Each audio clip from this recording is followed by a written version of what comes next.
Well, when I was pregnant, I was over the moon that I was pregnant.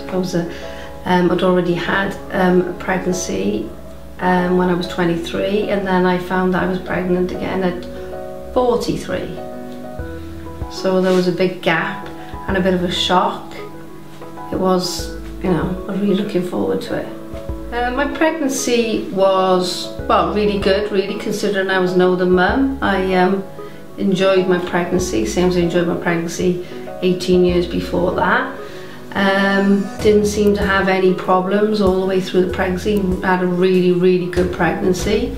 Got advised by the consultant that I could have a natural birth. I was a bit wary of that really, because I did have an emergency cesarean 18 years earlier, but I kind of went along with what the doctor said.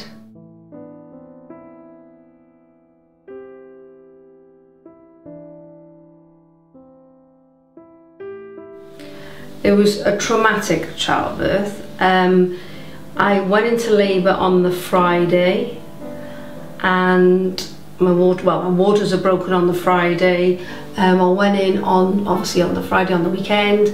I was consultant led, and basically everyone was like, well, why are you consultant led, Sally? I was like, well, because of my age and the fact that I'd had emergency cesarean 18 years earlier.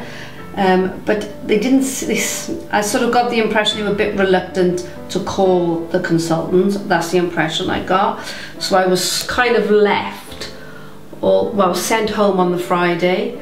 Actually went shopping on the Friday. I think I was 4 centimetres dilated, and I went shopping on the Friday and bought stuff that I needed for the baby.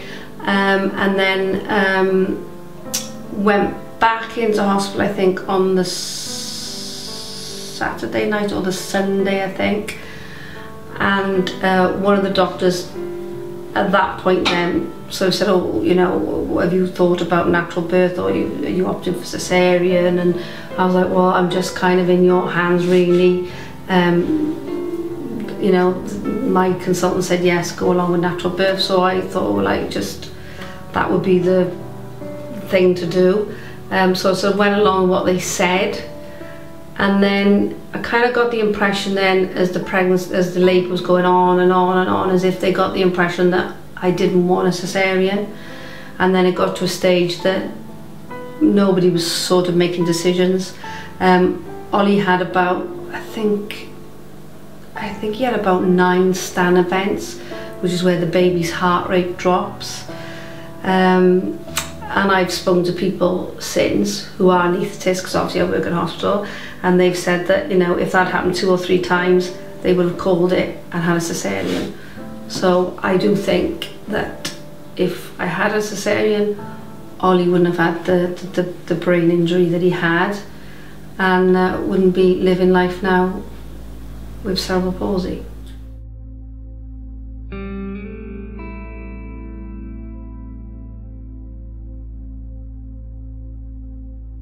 We sort of kept saying to the doctor that I thought he had like scoliosis of the spine, because he kept leaning to one side.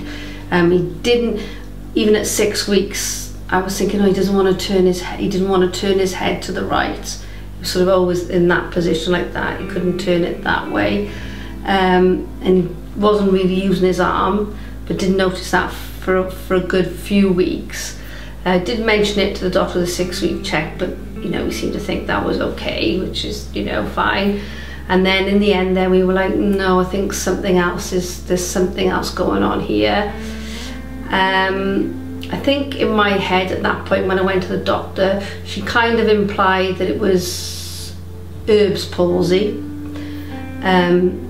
But when we actually went to see the actual consultant then, he actually said, we're looking at Erb's palsy, fractured clavicle, where he could have obviously been pulled out because he had quite a violent, he had like forceps delivery, which when we had the examination to leave the hospital, they said that they'd fractured his skull, his parietal bone.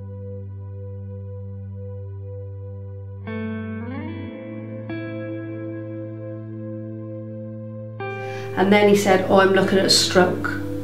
And that, to me, was the first shock. because I didn't even think about my baby having a stroke. That didn't even enter my head.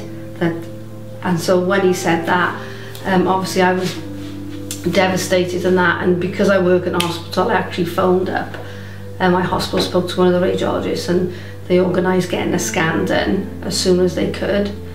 And then we had the scan done, and I was off work at the time on maternity. I was only going to take 6 months maternity off because that's all I could afford to do. So I ended up going back to work, not knowing the results of the scan. And then the first day I went back to work, I kind of had a look at the scan, which I'm not supposed to do, but I did, and saw that there was something obviously wrong. I'm a CT radiographer and a mammographer and general X-ray radiographer. I don't do MRI, but anybody could see that there was something not right on the scan. So that was another shock then, and kind of went home from work and just shocked, devastated, and didn't know what was going on. I asked one of the radiologists, you know, is he going to walk? Is he going to talk? You know, is he going to spend his whole life in a wheelchair? And she said, I don't know, I can't tell you.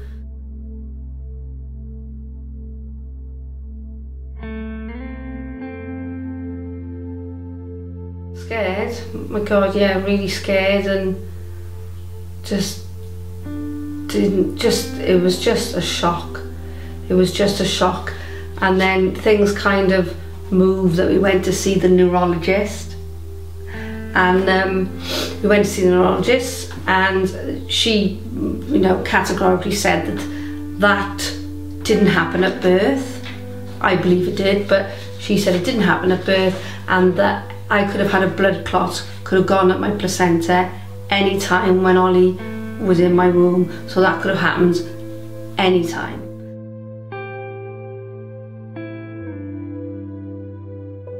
I'm really grateful for having Ollie. He is like a little gift from God, definitely, and was here to make me realise and learn different things in life 100%. And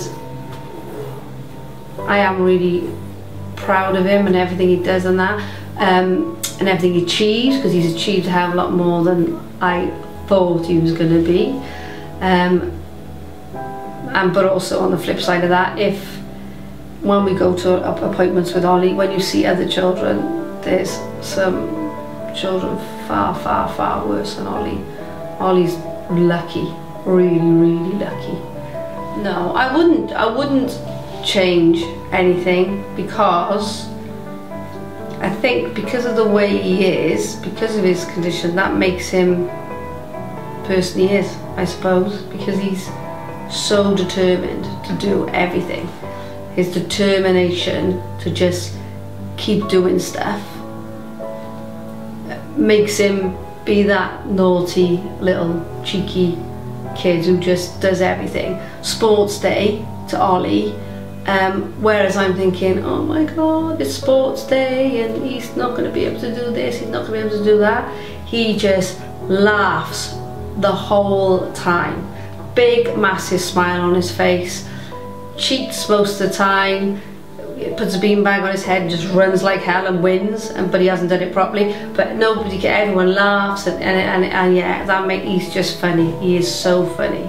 He has an amazing, wicked personality, because I love him more than anything, and I can't imagine my life without him.